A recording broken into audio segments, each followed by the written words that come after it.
هفرج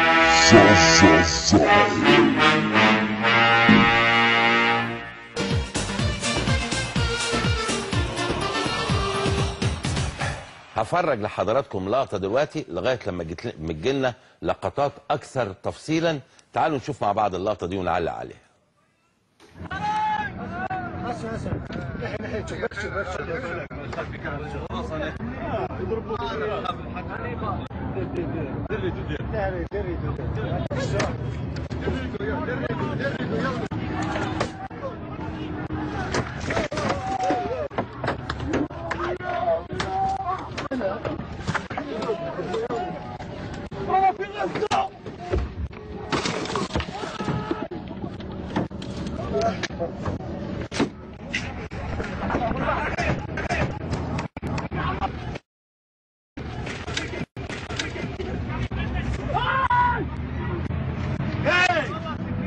سكيورتي وراهي سكيورتي يطحنا وراهي سكيورتي يطحنا.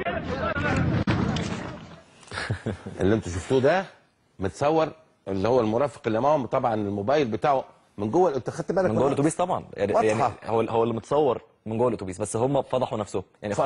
يعني خد بالك اللي مصور ده اساسا من جوه الاتوبيس جزائري. عايزين هو بيعمل كده، هو بيعمل كده، هو عايز يعمل اي جو، بس هي والشارع فاضي. خلي بالك الشارع هو يعني. اسمح لي يا كابتن اقول لك وجهه نظري السينمائيه لان احنا بنخرج الكلام ده. يعني للاسف جايب صوره ساذجه للشارع وهو فاضي حوالين الاتوبيس. ادي اول غلطه سينمائيه. يعني نمشي خطوه خطوه. تاني حاجه باين جدا ان الصوت ده من جنب التليفون، يعني الصوت الدبدبه دي من جوه الاتوبيس بالظبط. فيعني فلا انا كنت عايز عايز لو خسروا نعمل فيلم، بس كده ده يعني الفيلم ده هابط. فيلم هابط جدا جدا. على فكره الاجتماع اللي كان موجود فيه مندوب الاتحاد الدولي في الفندق خلاص خلص ومشي، وحاليا اتحاد الكره مجتمع في هذه اللحظات داخل الفندق، والامور ماشيه وفقا لسيرها الطبيعي جدا جدا جدا.